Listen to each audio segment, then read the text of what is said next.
Makkar. Bismillah, and then with the Father and Son and the Holy Sure. Thank you so much, Abuna and Tasoni, and for to the entire group of servants for having me here, and thanks for everyone who is attending.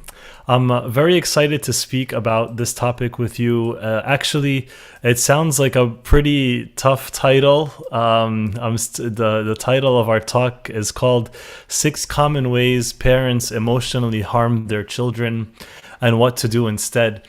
And I want to tell you, my beloved brothers and sisters, that, and I'm going to say this again, that of course, parents do not want to harm their brothers and sisters, want to harm their children. So, but it does happen very often, sometimes multiple times a day. Mute some. Okay, I took care of the muting here. So, the first thing I want to remind you of is something actually I spoke about the last time we were here. I was speaking with this group is what is the goal of parenting? Because I want to reset and just kind of focus on what is the point of being a parent. Sometimes we actually never think about this. We just have kids and we just all of a sudden become parents and we're just parents, and the kids grow and that's it. That's what parenting becomes. But parenting has a goal, and when you know what the goal is, you can protect yourself and your children and your entire family from any unconscious agenda. And we're going to talk about that too. But what is the explicit goal of parenting? What's the point of being a parent? Number one is children who fear the Lord. You want to raise children who fear the Lord. Number two, you want to raise children who will leave you and function well independently in every dimension. So, like the goal, one of the goals of parenting is to raise a child who is able to leave and function well independently in every dimension, using their own talents and skills.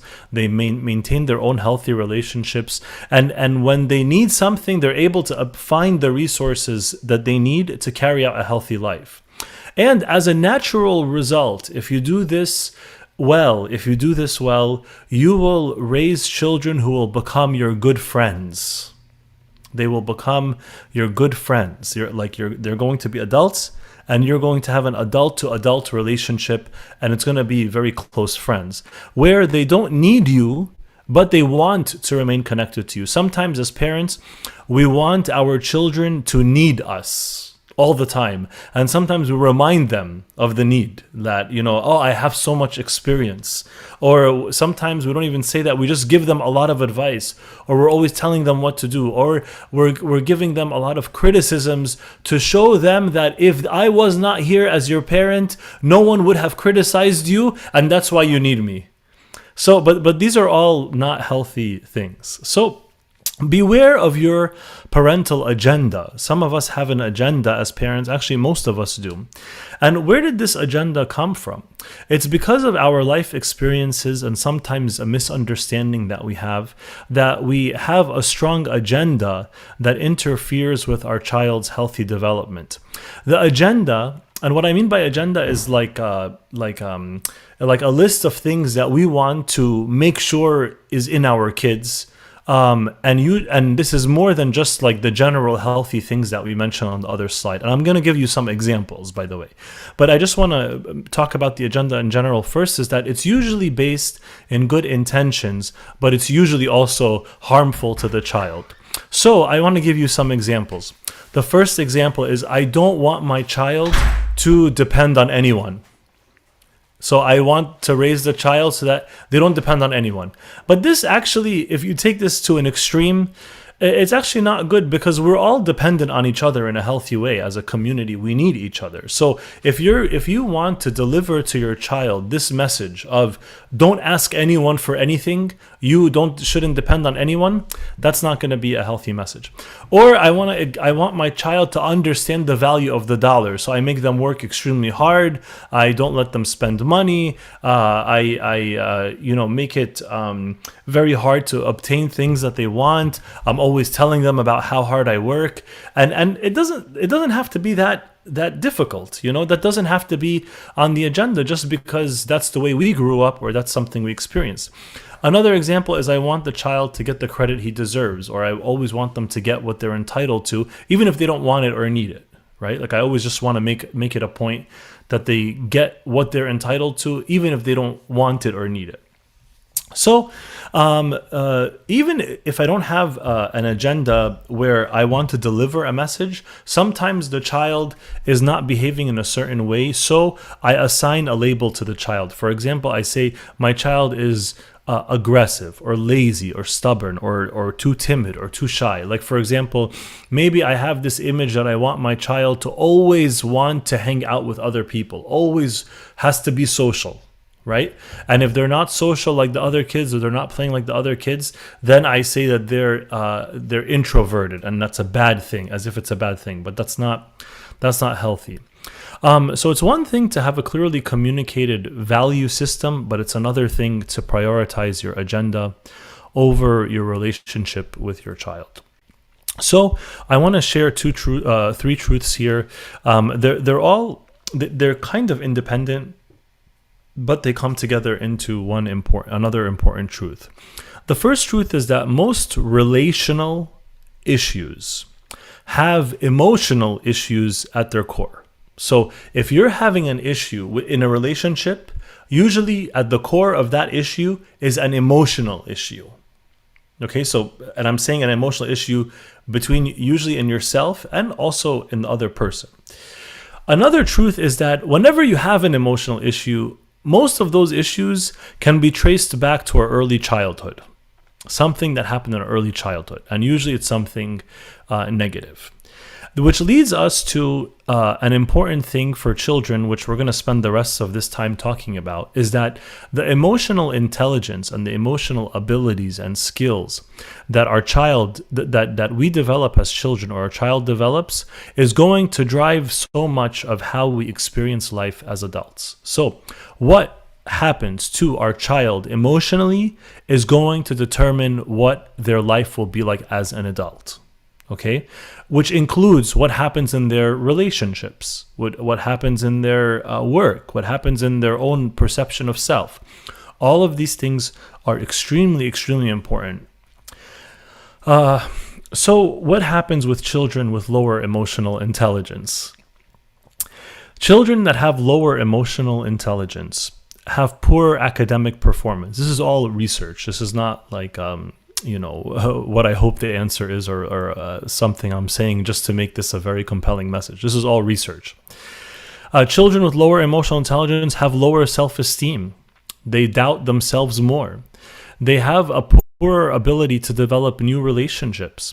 There's an increased likelihood to harm themselves and others. There's increased defiance against authority figures.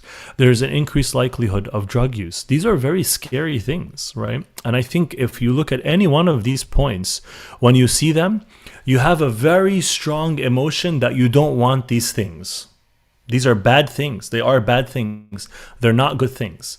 And but this is exactly what we're doing with our kids if we're not developing high emotional intelligence in our kids, okay? Parents are uniquely positioned to form the emotional character of their children. There is no one like you, my beloved brothers and sisters who are parents. There is no one like you. There is no one like you who is in your position to form the emotional character of your children. You have the greatest impact on the emotional character of your children. There is no one else. There are other people who can have a big effect, but you have the greatest effect. And you have the greatest effect even if you're not present. Like, for example, a parent who is not there can have a significant effect on the emotional development of their child just by not being there. It's going to probably be a negative one because of their absence and maybe negligence. So before I continue, because we're going to talk about 6 common ways that parents can emotionally harm their children and what to do instead of those common things. But before I continue, I just want to say to all of you and to me that as a child, you probably did not experience most or all of what we're going to discuss today. And so, for example, what we're going to talk about today, you might say, but my parents didn't do that. or you might get very sad and say, oh my goodness, like it's very sad that my parents didn't do this and I missed out on what I should have experienced as a child. Or you might get angry, or you might get offended. Maybe you might think that I'm being critical of you, or I'm being critical of your parents. But it's a sad reality that most of what we'll talk about today is not what we experienced when we were growing up. But I want to tell you that as a therapist, when I speak with adult clients, what we're dealing with is what we're going to talk about today most of the time. So, like, if you don't do the things we're going to discuss today, I am not me specifically, but a therapist will most likely be seeing your child in 10 or 15 years, because it's a very clear path to what will happen in life if we don't follow these things. I also want to acknowledge again that you're most likely trying very hard to be a good parent. And I want to acknowledge that I have never met a parent that wants to be a bad parent. Like, I don't think I've met one yet. So most parents want to be good parents, and they want good things for their children. And I'm sure this applies to 100% of the parents who are listening to this. So what we're going to discuss today might seem new, it might seem radical, and it's going to require a lot of practice. But the good news is that as you get better at this, your children will too. And don't get stuck in the time that was lost where we weren't doing this with our children. Don't get stuck thinking about that. If you start now, your children will get better from now on going forward, okay? And so will you. And one last thing is, if you don't pay attention to the rest of the lecture, just take away one thing, okay? Just take away one thing, and I want to give you an example. But the message is that when a little person, like a child, is sad, that has the same amount of weight as when an adult is sad. When a child is sad, that has the same amount of weight. It's just as important as when an adult is sad. And I want to give you an example, right? Imagine, it's the evening, it's 6 or 7 p.m., and you're home, and then your spouse comes back home from work, and they're pretty sad. You can tell right away they're pretty sad. And you say to them, hey, what's going on? And they're kind of quiet, and they're not really like quick to answer your question. And you say, did something happen at work? And they're like, yeah, something happened at work. I was in this meeting and X, Y, and Z happened. And then my manager told me this, and I can't believe this happened, and all this stuff. That is just as important as when your child says, I am upset because I want to eat Cheerios. Or I am sad because my friend didn't want to play with me. These are sadness with an adult is the same as sadness as with a child. Sadness is sadness is sadness. Also, anger is anger is anger. Fear is fear is fear, no matter the age of the person who's experiencing it. So when our child is sad, we want to focus on that emotion, and we're going to talk about exactly how to do that with steps and everything. So we're going to talk about 6 ways. We'll go through them a little quickly because there's a lot of content to cover. The first way that parents can emotionally harm their children is not having a united front. The word front means, imagine like there's a war and there's 2 sides, and each side is like, imagine like they're both coming this way towards each other, and each side, the front row of soldiers or people who are fighting, they're united. They fight together. It's not like one person is coming out by themselves and this side, the whole side can attack, right? The front is united, right? And that's how parents have to be towards your children, not because they're at war, but even if there's a disagreement or a conflict, the parents have to be united. And this is a big problem if you're not, and we'll talk about that. Not being united on what to do with your children is a marriage problem, not a parenting problem. Let me just say that again. Not being united on what to do with your children is a marriage problem or a question. It's not a parenting problem or question. So if you're facing something with your kids and you're not on the same page as husband and wife, that is an issue in the marriage. Okay, it's something you need to work on. I'm not saying it's a humongous issue, but it's something in the marriage, not in something with the child.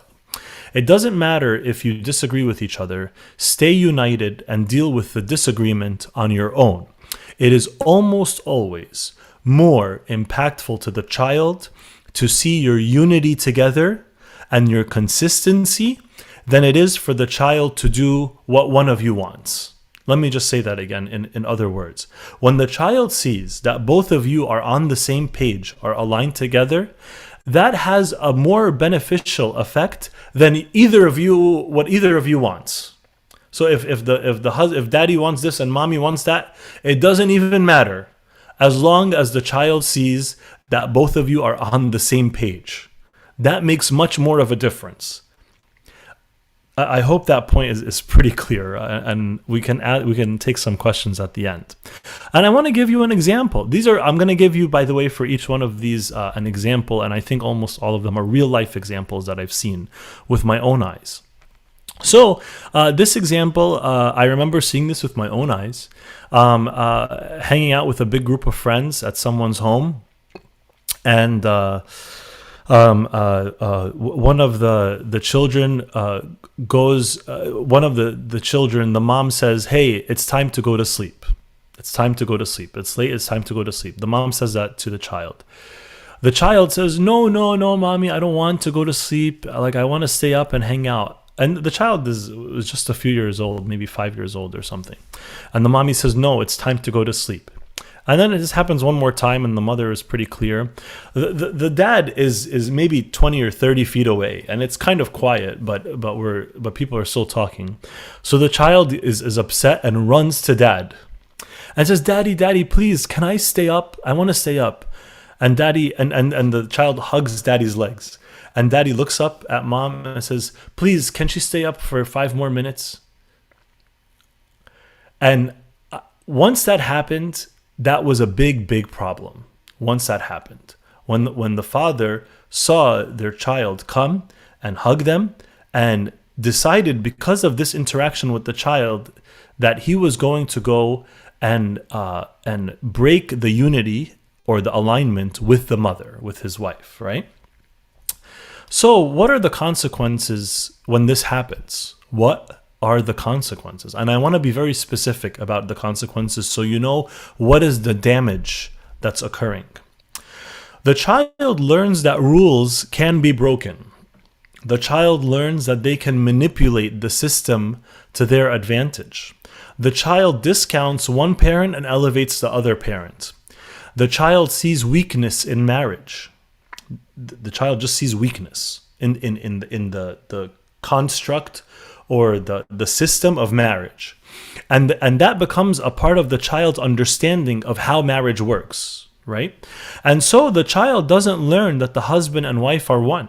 They see them as these two people who I can use to disagree with each other to get what I want, right? Or even if it's not about what I want, it's just that they are not united, right? And this opportunity of demonstrating to them this unity is completely missed.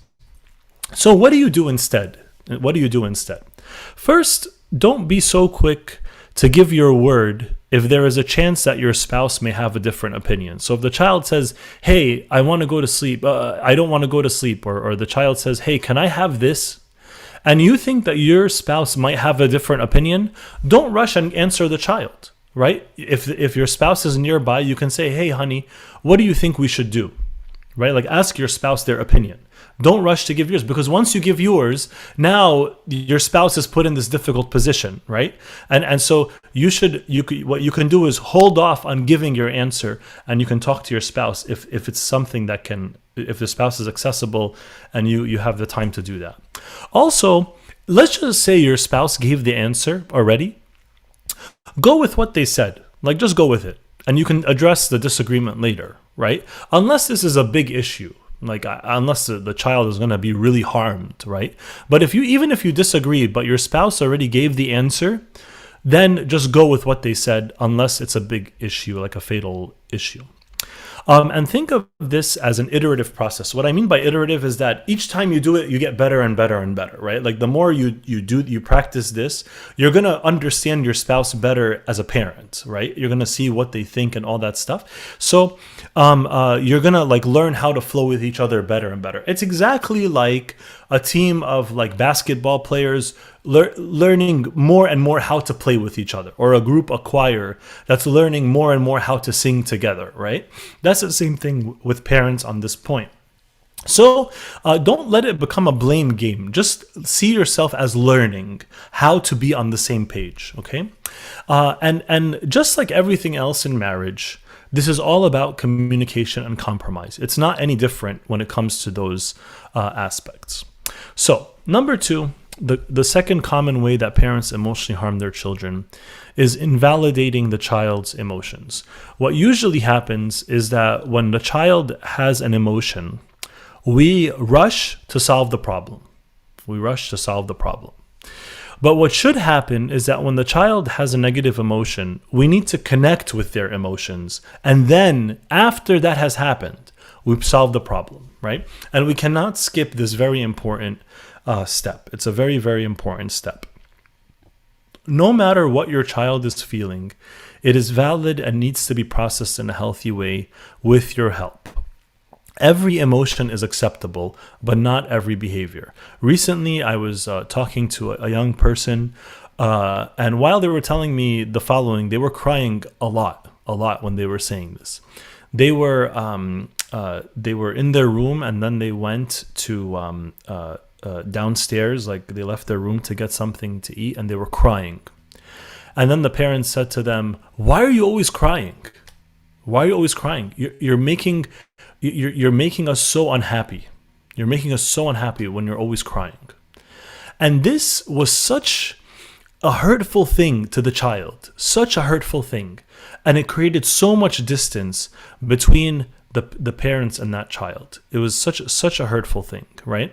So even if you don't like the emotion that your child is having, even if you don't agree that the circumstances should lead to such an emotional response, you have to manage it carefully and respond to it in a healthy way. And I want to give you another example.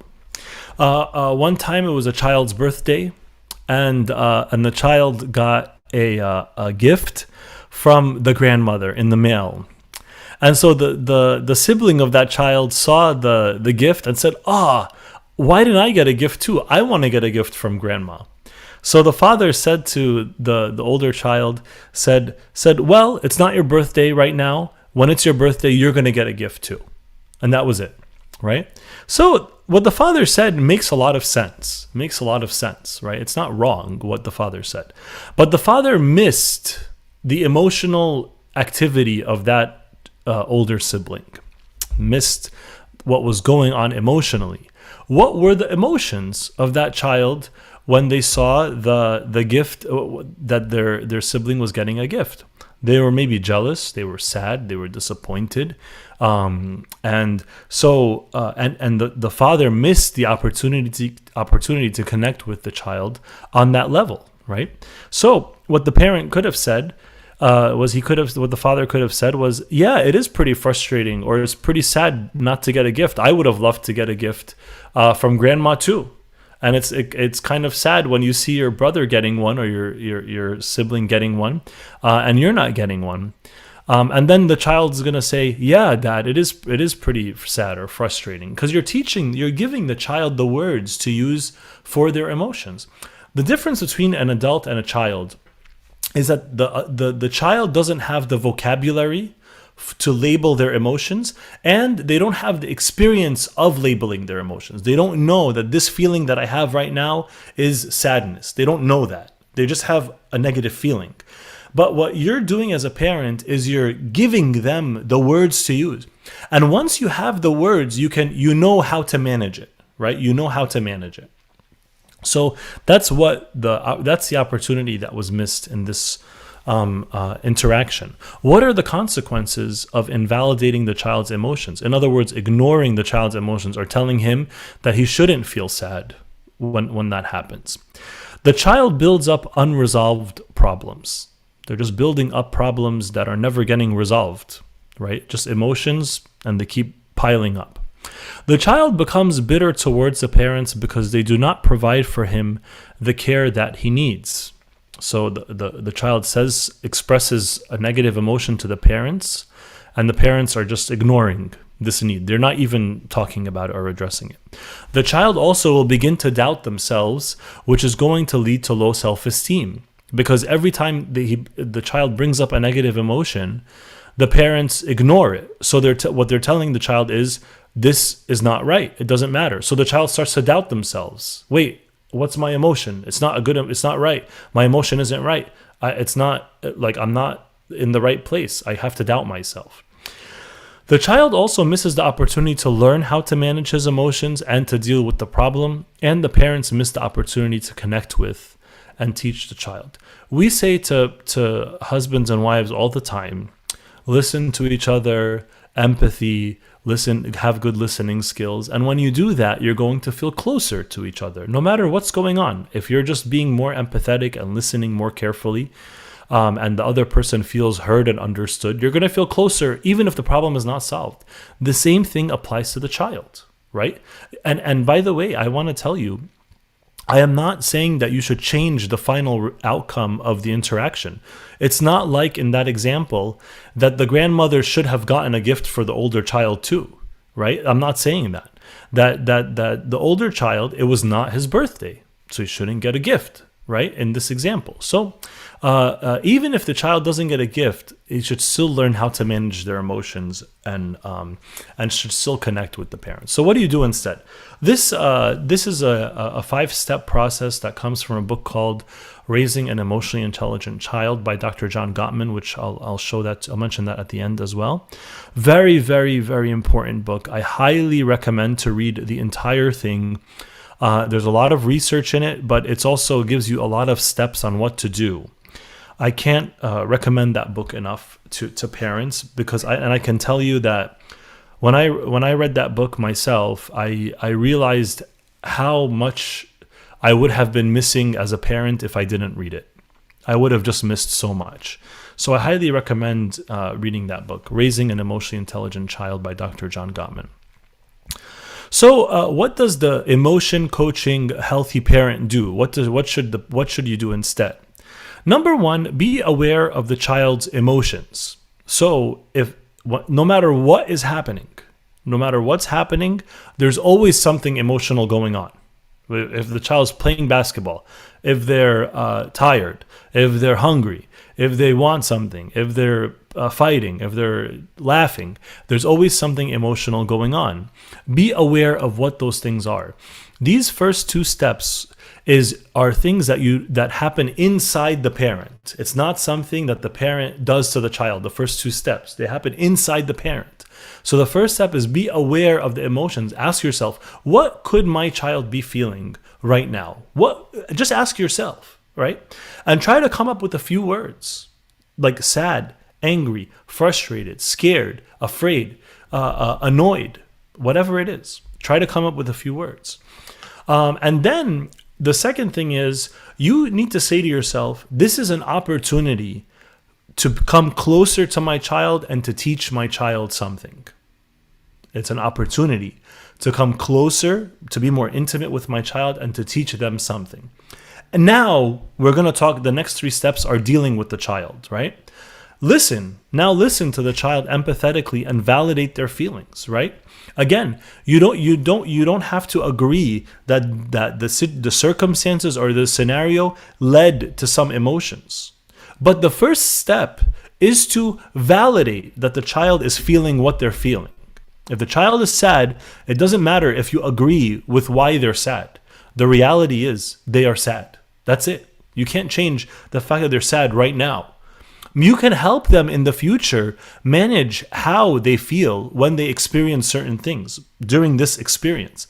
But you cannot change the fact that right now they're sad, okay? You have to acknowledge it first. That's the very first step. You have to empathize and validate that feeling. So you could say, wow, it sounds like you're sad, right?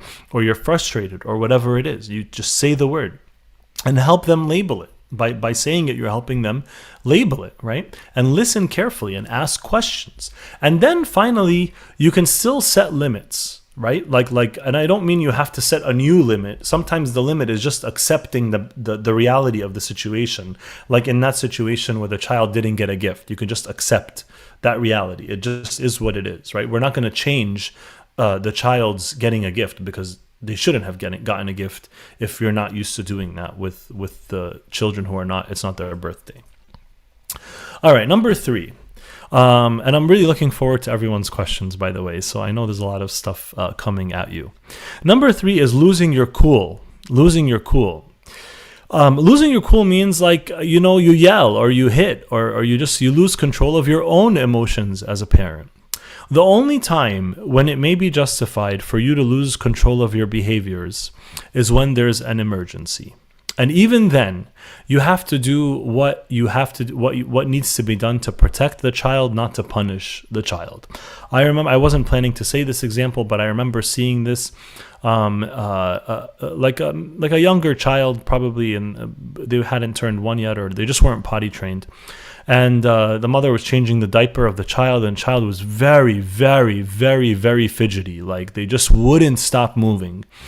And the mother got so upset that, she's stressed out, tired, I'm sure, everything. It's okay for her to be upset. But she lost her cool and she started spanking the child because the child wasn't sitting still while she was trying to change the child's diaper. So again, I'm not telling the mother not to be upset, but in that example, but she definitely should not have lost control of her emotions, right? Her emotions carried her into essentially abusing the child, and the child doesn't know. This is not delivering any message to the child except that you're not safe here and your mother is not safe, and you can be harmed at any time in this home, right? Which are very, very, very harmful messages. So do not raise your voice and do not hit. Just have this as a rule as a parent, right? And if you feel like you have to raise your voice or hit, you should just know that your system of consequences is not robust enough. In other words, the system of consequences that you set up in your home is not good enough if you have to raise your voice or hit. And that's so important. So we'll talk about what you need to do, but I want to give you an example. I was at a home one time, and I remember watching this interaction between the child and the parent.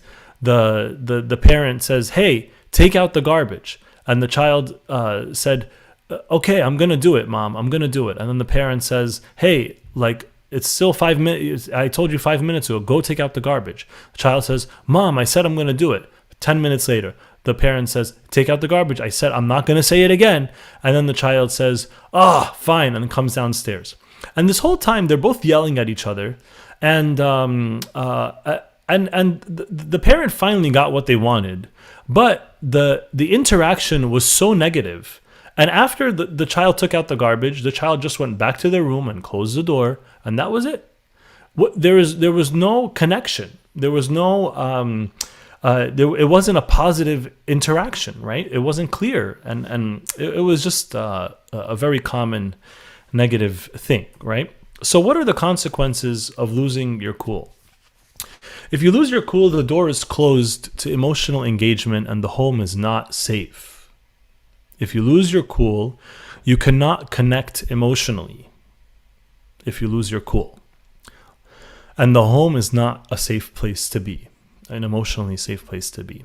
And also a dynamic develops that integrates emotional and sometimes physical abuse.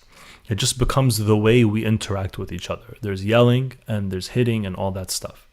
And that's as we all should know by now, a very sad and unhealthy dynamic. Also, the children don't learn responsibility. The parents continue to feel neglected and ignored and disrespected, and the children will carry abuse and emotional suppression into their adult lives. They're just going to become more of what the parents are in the present time. What do you do instead? You have to develop a simple and robust system of consequences. Robust means like there's it can handle many types of scenarios. It's effective, and it works well, right? It just works really well.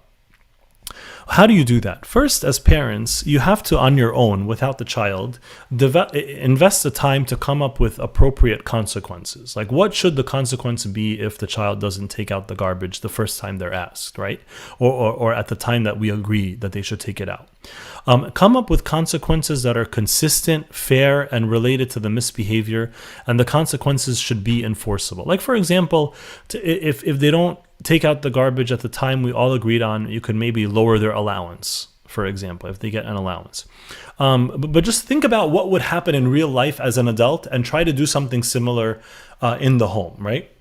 It's not like, they didn't take out the garbage, and so I'm going to go beat them, or I'm going to yell at them or tell them they're a horrible child, right? That's not going to work. The consequences should be effective enough that they work by themselves without having to fight. You don't have to fight. The consequences should just work, right? And so they should be enforceable, something that you can actually enforce as a parent. Communicate the consequences in advance and make sure that they're specific and clear, and then always follow through on the consequences. Never set a consequence and then find a way to not follow through on it. You should always follow through on it because it has to be very clear. The consequences we set are what's going to happen. All right, let's go to number 4. Number 4 is withdrawing love. At all times, it must be clear or not put into question that you love your child. No matter what is happening, the child should never doubt that they are loved. And so you shouldn't communicate any message that love is being withdrawn.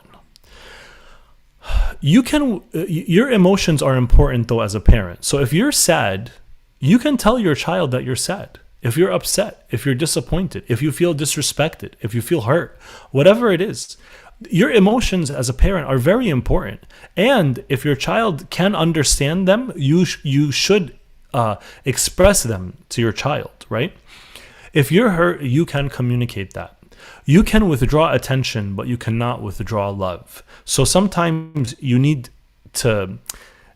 child may have said something that hurt you a lot. What you can do is say that was very hurtful and I need some time alone to think about that, right? But you shouldn't say that, that was very hurtful and you're a horrible child, right? Or you're an ungrateful child, or some parents would say, I wish I never had you, or something like that, right? Like you should never say anything that feels like a withdrawal of love, okay? I remember this example. This was a client of mine. A girl. I was working with her as an adult, but after maybe I think 8 or 9 sessions, we finally got to this example from when she was I think like a few years before turning 13 years old. And she told an example of when she got her report card from school. She was very excited about her grades and she thought they were fine. And she got home and showed them to her parents. And one of her parents looked at the report card and said, "What is this? This is horrible. Get out of my face." And threw the report card back at her and told her to leave, right? And there's so many things that are wrong with that example.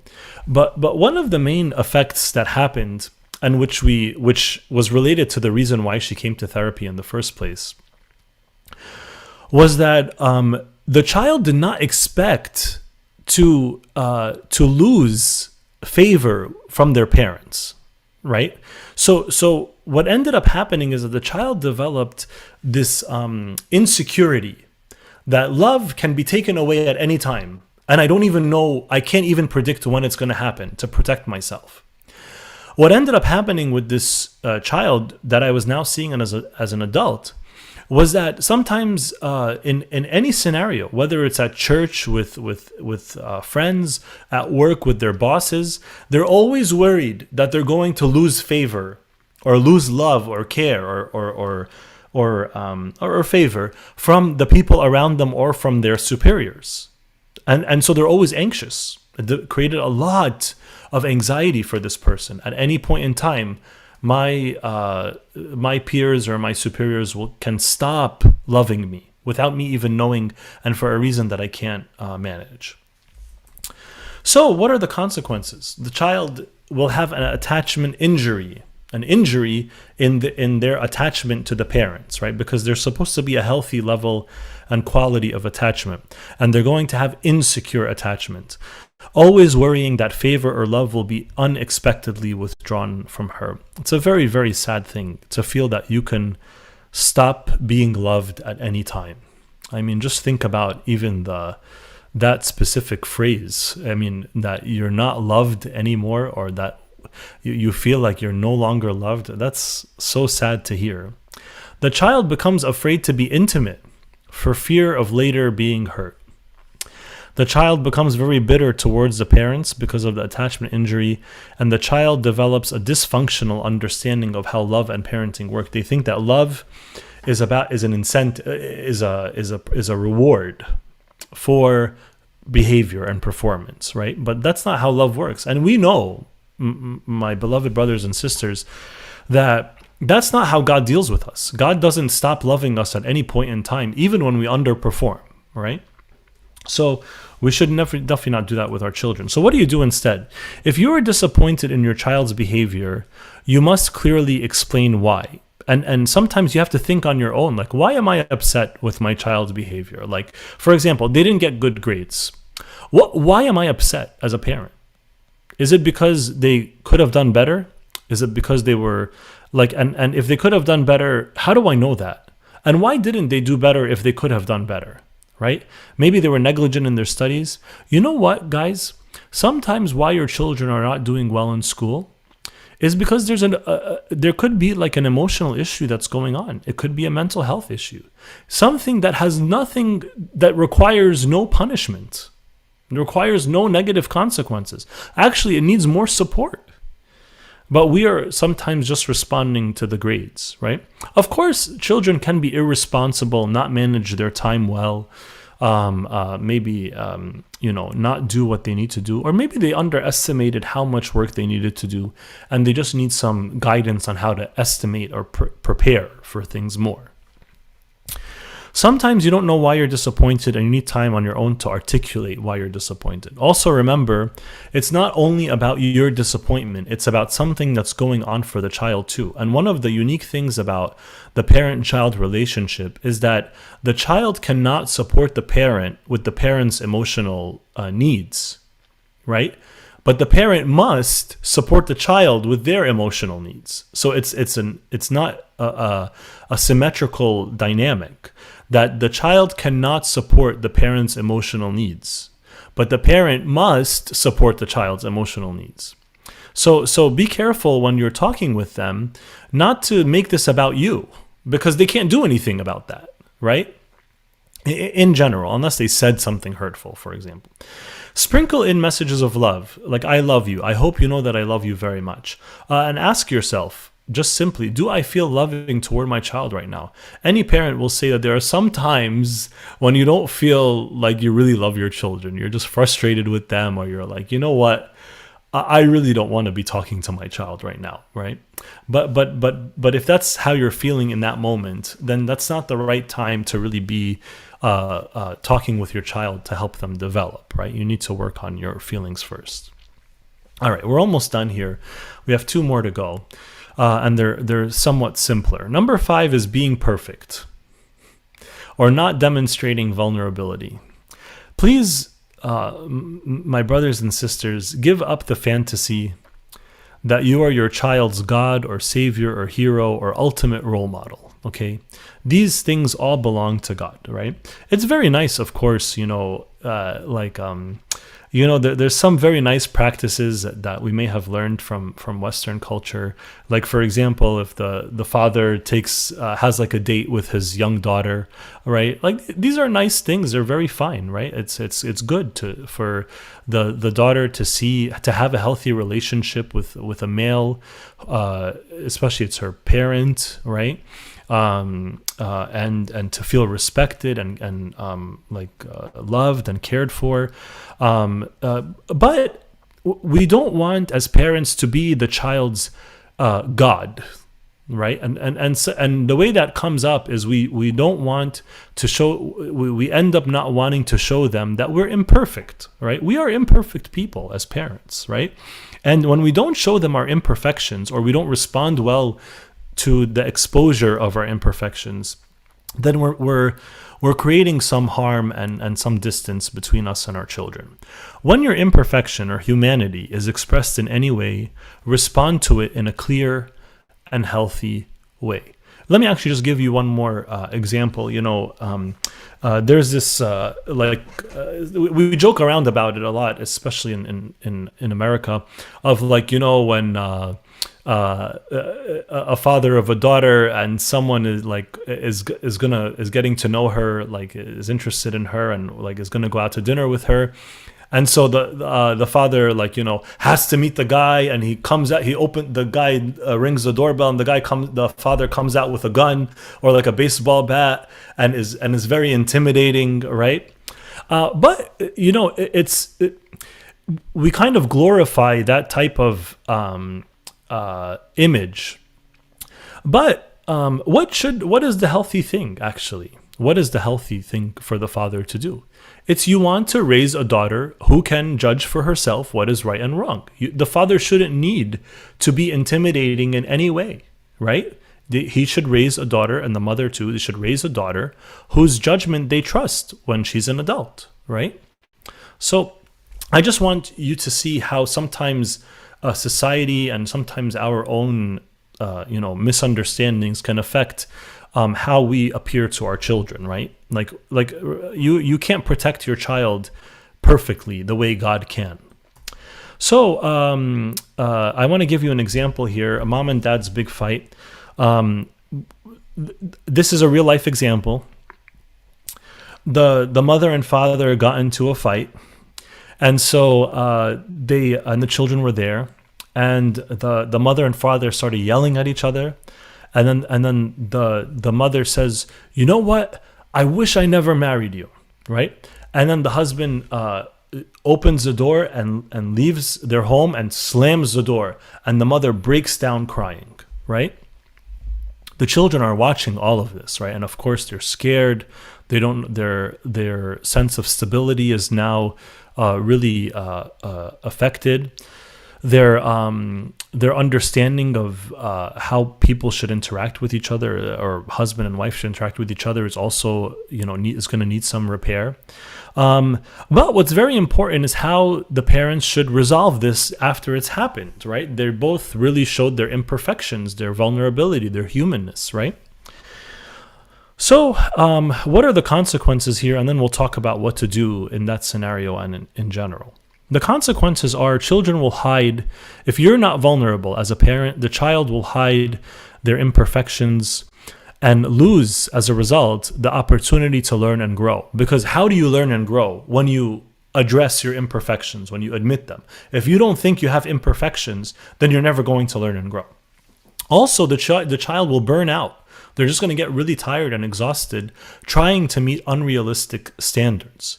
Also, children will not know how to handle failure, which is actually an unavoidable ingredient for success in life. To be successful in life, you're going to fail a lot. And if you don't know how to handle failure, you're not going to be successful, right? And so if they're not seeing you as a parent handle failure well and imperfection well, they will not be successful. And also, when children face a personal imperfection, an imperfection in themselves, it will become a reason to create distance from you because they don't see you as also being imperfect. So what do you do instead? As soon as you are ready, when your imperfection is exposed intentionally or unintentionally, Apologize when you are wrong and explain why you are wrong. So apologize. Just say, you have to say, I am sorry, and acknowledge the imperfection. Do not ignore it. If you yelled, if you said the wrong thing, if you made a mistake, if you forgot something, not necessarily like a character flaw, but even if you just a mistake, like an unintentional mistake, apologize and explain why what you did was wrong. Explain it so that they can learn, because they need to learn and understand the values of the family. And talk about your emotions. Explain also what you were feeling and what was going on. Not to seek help or support from them, because remember, they cannot support you as children, but to explain what was happening so they can see, oh, this was happening, so if this happens again for me, this is what I should do. So in that example that I gave you earlier, the parents, the next opportunity they could, after they have themselves on their own have reconciled, is they should talk with the kids and say, hey, kids, can we talk for a few minutes? Maybe they could do it over dinner or something, like while they're having dinner, but soon, like as soon as possible. Then they say, hey, yesterday or earlier today, mommy and daddy were fighting, and we both did some things that were wrong, and we apologize to them, but we also want to apologize to you because we shouldn't have done that no matter what, and we are sorry that you even saw that. And we're sorry that we did that. We should not have yelled. We should not have slammed the door. We should not have said what we said. And I apologize to mommy, and I apologize to daddy, and also I apologize to you, right? And then you can say, during that period, I was like, when our argument was happening, I was very sad and angry, and I was pretty frustrated, and I didn't know what to do. So I let my emotions get the best of me, but that's not the right way to deal with sadness and anger and frustration. And then you wait for the kids to respond and see. And don't forget that they have emotions too about what happened, right? And you want to ask them, hey, how did you feel when mommy and daddy were yelling at each other, right? What did you feel? And listen. And sometimes they might say things that are very kind of surprising or scary, or they might sound critical. But you got to do it. That's the right thing to do. You help them address their emotions. Don't ignore them. Last thing is being excessively critical. This is, I'm just remembering an example. I remember a few years ago, I invited someone to something, and I sent them a text message, and I said, hey, I'd love for you to come to this thing. And then they responded back to me and said, yes, I'd love to be there. Thank you for finally thinking of me. So I said to myself, like, everything was fine. You didn't really need to add in that message of thank you for finally thinking of me, because it became a criticism, right? It was a criticism that was passive and indirect, which was not right. If they felt like they were being neglected or ignored in the relationship, they should have raised it at a different time and in a different way, right? My beloved brothers and sisters, remember the 5-to-1 rule that applies in marriage, but it also applies to all relationships, really. Which is that when you say, if you're going to say one negatively charged message, like a negative message, even if it's a correct message, but it's a negative, like, this and this should be different, you have to balance it out with five positive messages, right? And you might think that that's too much, but that is the ratio. This is based on research, right? The right criticism without the right leverage will lead to a wrong outcome. If your children, for example, do not love you and respect you, it doesn't matter how right you are. It doesn't matter. Your communications to them are falling on deaf ears. It's not working. It doesn't matter how right you are. Remember how Jesus dealt with a lot of people.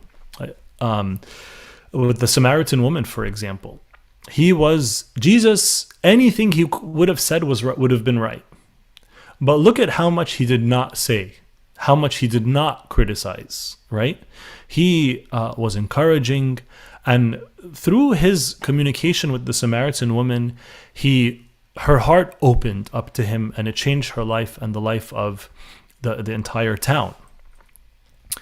So remember that at all times you are building your child up. All the time is a time that you are building your child up in a big way or a small way, right? But it's building up, or you could be destroying or harming. Saying things to put your child down is never ever helpful. It is your responsibility to correct and teach, but not by being overly critical. If your child is not performing as they should, one of your first steps is to explore why they are not. And just a simple real life example, we come back from church while driving home, and a child says, you ask your child, hey, what did you learn in Sunday school? The child says, oh, I don't know, I forgot. And then you say to your child, oh, you forgot? And you're kind of expressing a criticism about the child's memory, about the child's intellect, and you say, why don't you ever know what's going on in Sunday school? How come you're not paying attention? Why don't you learn, right? And so there's a lot of other things that could be going on in that scenario.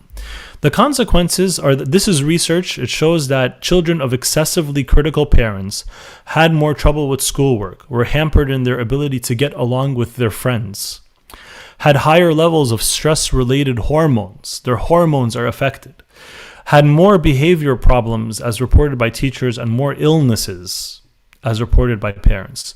The child will lose trust in the parents, which will mean there's going to be less intimacy with parents, and the parents are going to become very limited in their ability to influence the child. And the child will take all those negative messages that come from you as a parent, and he or she will start to say those messages to themselves. It's going to now become their own message to themselves. What to do instead? Maintain the 5-to-1 ratio. Use something that Dr. John Gottman calls scaffolding, which is when they do something right, praise that specific behavior. Be very specific, like you did a good job when you said this and this and that because it did this and that and that. And then add some more instructions. So you're praising something and then you're building up. Praise, build. Praise, build. This is called scaffolding, right? Let them make mistakes, right? Because sometimes if we prevent them from making mistakes and we always interfere with their work, we're giving them a message that we don't trust their competence. And then remember that your relationship with your child is more important than your child achieving a certain milestone.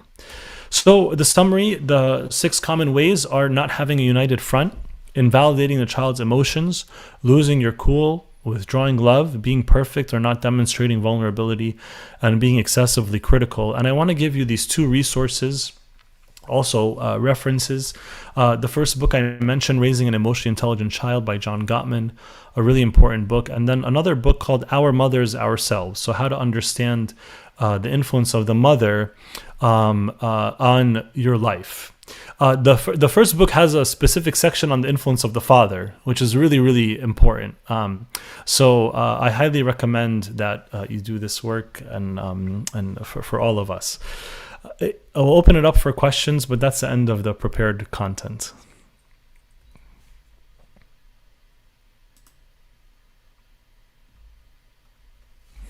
Hi, Makkar. Thank you so much. Thank you. It's a wonderful, wonderful presentation. Very much needed, and I'm going to have to listen to it again slowly and take notes. Thank you so much. I would just want to thank you one more time, and let me see if there's any questions, but I don't think there are any questions that are in the live questions, but sometimes people send me questions later. And Sure. I'll forward it to you. Is that okay? Yeah, absolutely. Absolutely. Okay. Yes. Okay, good. Because a lot of things, like, how can you not yell? Like, we raise our voice. It's so hard not to, but we have to understand it's not parenting. It's we're losing our self-control, our control. Mm-hmm. Yeah. Right. Yeah, absolutely. I mean, the sad thing is that a lot of what we're doing as parents is what we saw our parents do, and how our parents managed things, and we have to remember that all parents usually have good intentions, but we want to keep, in every generation, we want to make improvements, right? And so I hope that's something that we can focus on too, like the things that we carry from our parents. Yes, there's a lot of different things and a lot of things that intuitively, or you think like it's natural to hug your child and pick them up when they're afraid and not let them go through it, but it's harming them emotionally when you don't let them go through things independently. Yes, our goal is to have them be independent. I love how you started it out. Our goal is to have them be independent. So thank you so much, and we'll forward you any questions. I appreciate your time. We appreciate your wonderful PowerPoint presentation. If you don't mind, I might copy it. Sure, Okay, absolutely. Thank you so much, Makkar. I'm going to see if there's any questions. Mabuna wants to thank. No, thank you, Makkar. That was very beautiful. I honestly, each one of the 6 points needs a lecture by itself. But thank you so much. God bless you. And right now, لو حد عنده سؤال ولا حاجة ممكن تبعته للأستاذ كامل أو تبعته للكنيسة وإحنا ممكن نفرد ونرد عليه في next meeting بإذن الله. God bless you. God bless you, Makkar. God bless you, service. Thank you so much. Thank you. I don't think we got a question yet. Thank you, Makkar. Of course. Thank you. Have a love that presentation. I love you and thank you. I appreciate. God bless you and your family. Thank you. Love you guys so much. Keep us in your prayers. Thank you. Thank you. All right. Have a good night. Thank you.